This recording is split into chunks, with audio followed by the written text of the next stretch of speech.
ನಿನಗೆ ಮರ ಒಟ್ಟು ಗಡ್ಡ ಬಂದು ಕಾಲಕ್ಕೂ ನೀನೇನೋ ದೊಡ್ಡ ಮನಸ್ಸು. ಅಹೋ ಆ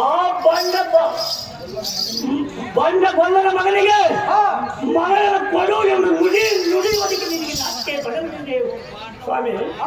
ಅಹೋ ಸ್ವಾಮಿ, ನೀನು ಸಹ ಆ ಕೋಪದ ಮಾತುವಂತೆ ನನ್ನಿಂದ ಬಂದಂತ ತೋರುತ್ತದೆ.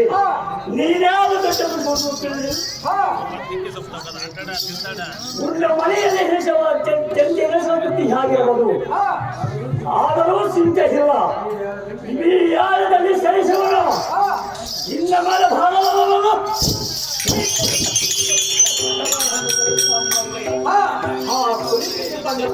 ಸುದ್ದಿಯನ್ನು ಹೆಚ್ಚಿದರೆ ನಿನ್ನ ಬುದ್ಧಿಯನ್ನು ಹಂತಕ್ಕೆ ಸ್ವಾಮಿ. ಏನಾದ್ರೆ